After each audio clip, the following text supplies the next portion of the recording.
This time we will be reviewing about the assessment and grading system under the new normal.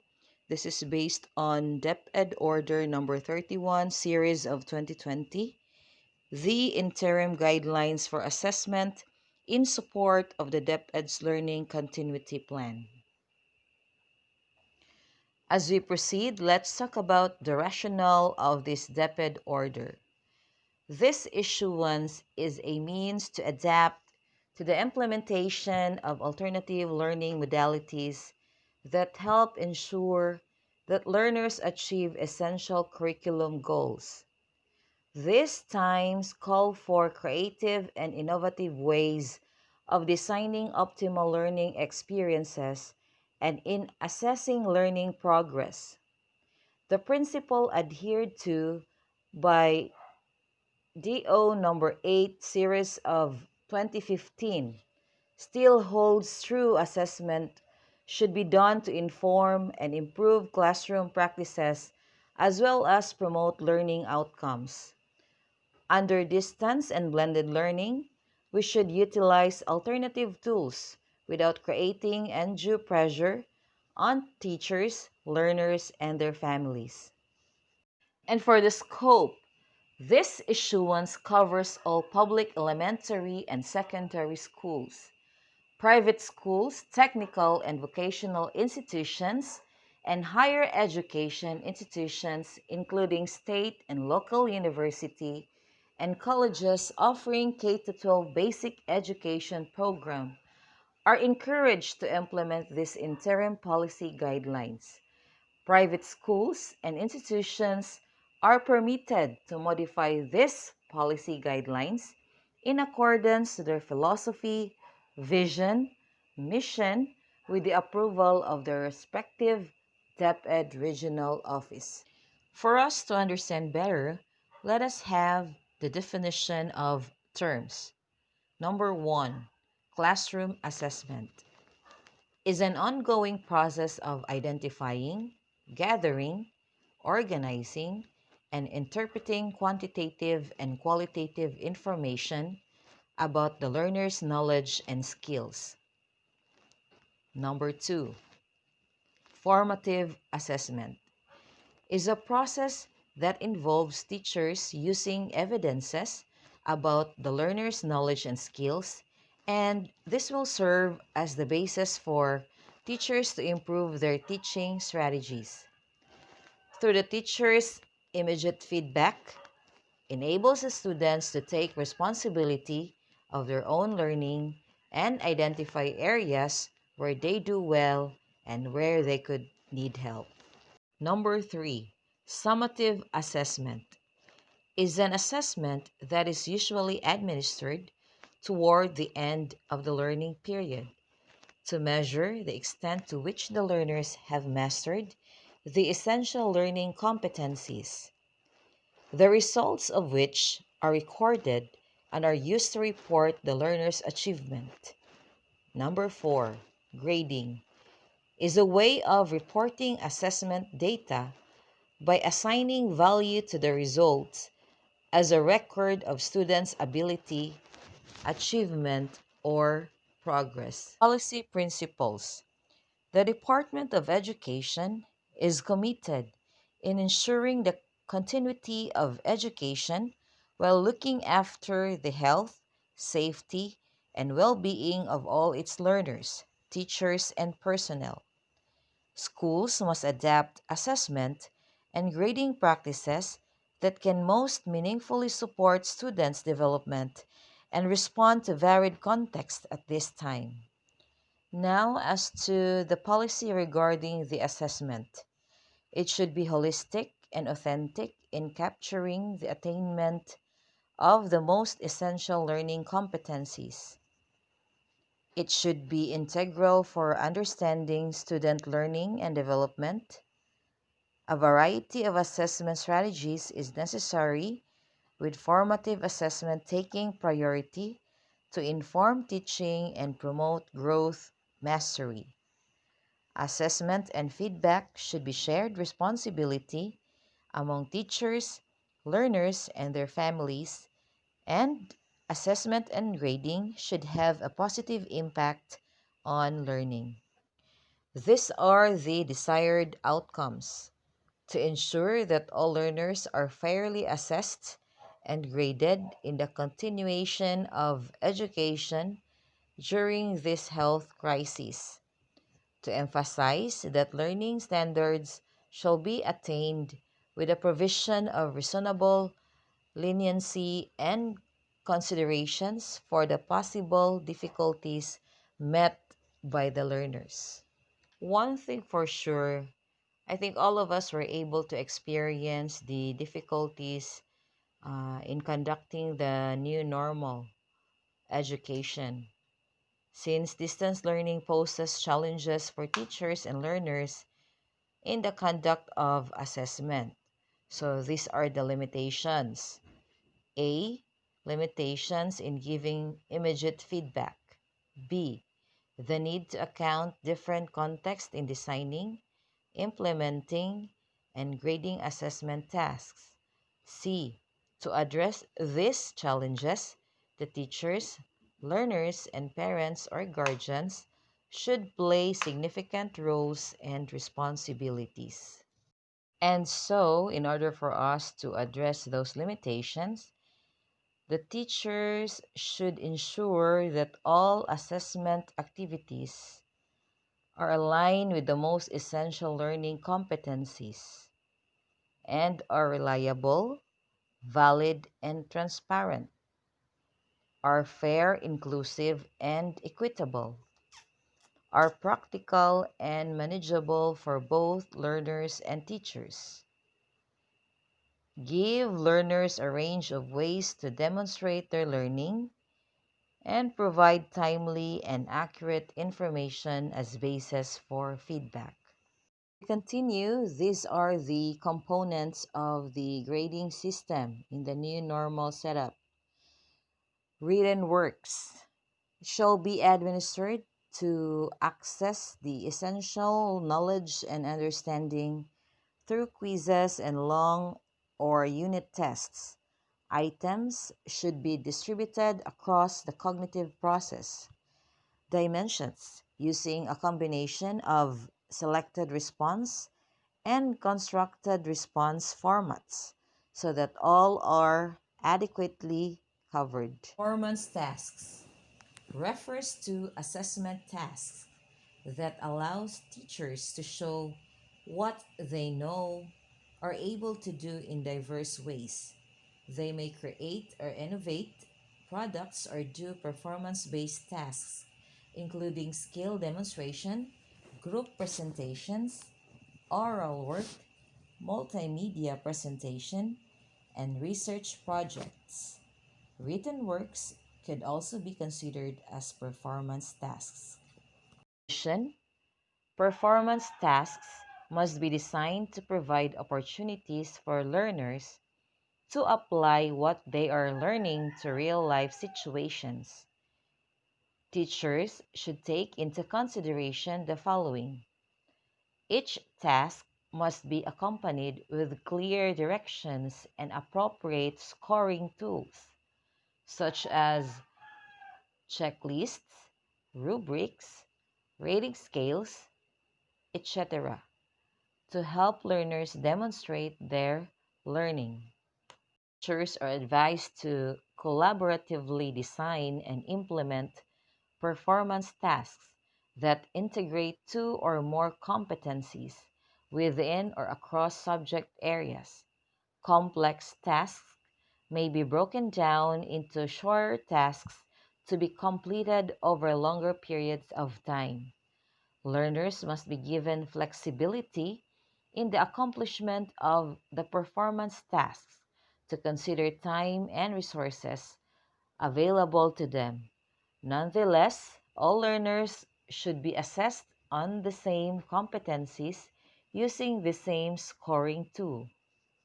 Since we are in the distance learning, communication is very important in order for us to ask assistance and support from the parents and give some instruction. So, in communicating the assessment task, teachers must ensure the following details are explained: objectives of the assessment task, roles of learners and parents or guardians, procedures and expected timeline, standards and rubrics. The teacher must consult the learners and, when necessary, allow rooms for adjustments. The collection and recording of evidences of learning is integral for monitoring students' learning and development. These are the strategies for this purpose: monitoring tools, check-ins of teachers with learners during assessment period, evidence of learning in the student's learning portfolio. Benefit students' learning, both formative and summative assessments must be accompanied with timely, constructive, and meaningful feedback. Teachers need to maximize available communication options.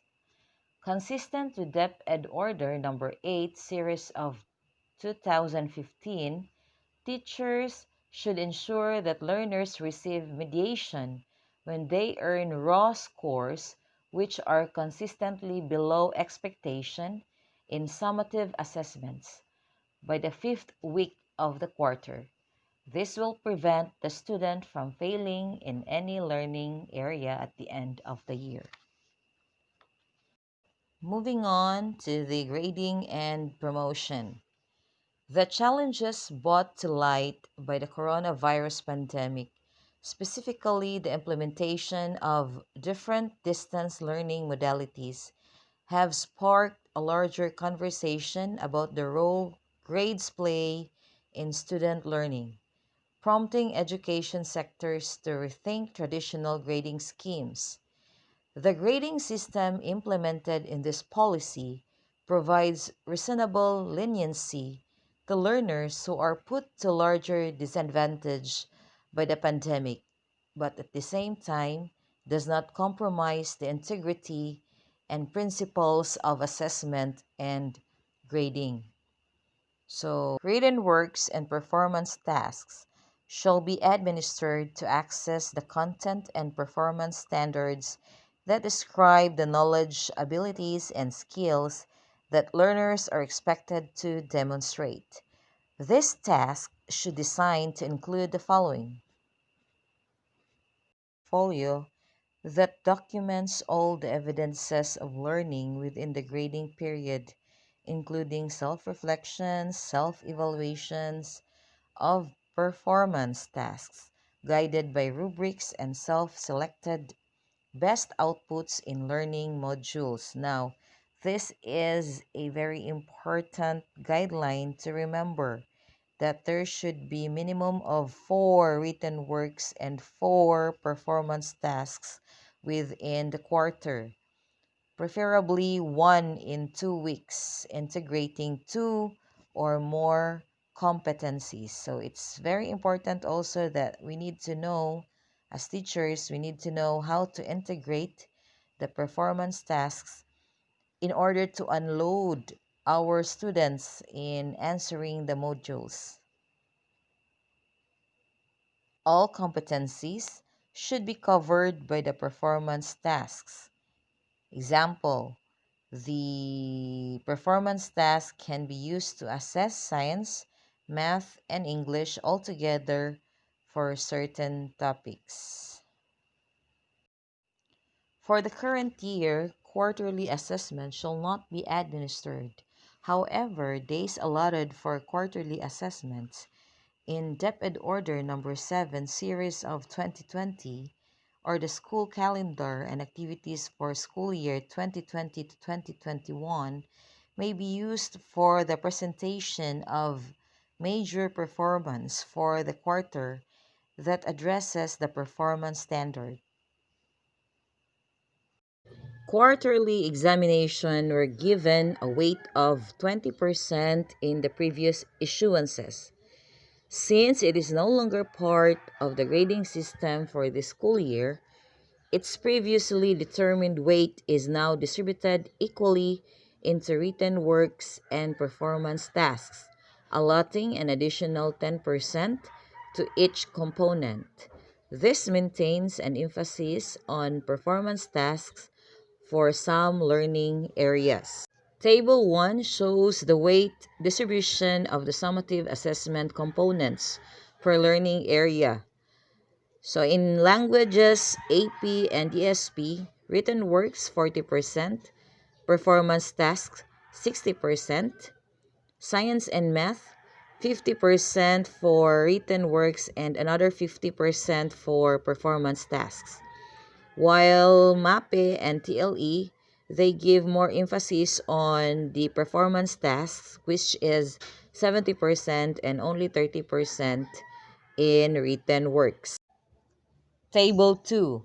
Weight distribution of the summative assessment components for senior high school. For the academic tracks, written works 40% and performance tasks 60%. Work immersion, research, business enterprise simulation, exhibit performance 50% for written works and 50% for performance tasks. For TVL, sports, arts, and design tract, written works 30% and performance tasks 70%. Table 3 is the sample computation of written works and performance tasks in languages, AP, and ESP. In this sample, we have 4 minimum written works and 4 performance tasks. So the first thing that we're going to do is to add the raw scores. So in written works, we have here 18 plus 22 plus 20 plus 17 equals 77. How did we get the 91% as the percentage score? That is 77, the total raw score of the learner, divided by 85, the highest possible score, times 100. So the answer is 90.5. Round it off to make it 91. Then, how did we get the weighted average of the learner? That is 40% of 91, that is 36.4%. We did the same in the performance tasks, that is 12 plus 13 plus 19 plus 15 equals 50. So 56 as the learner's raw score divided by 75, the highest possible scores, times 100, so equals 75. Then 60% of 75, that is 45% as the weighted average. If we're going to add 36.4% of the written works plus 45% of the performance tasks, that is 81.4%. That is the initial grade. How did we get 88? Based on the transmutation table, 81.4 is equivalent to 88%. For table 4, since we are computing science and math, just change the weighted average 50% for written works and performance task, then do the same procedure. That ends our discussion, and thank you very much.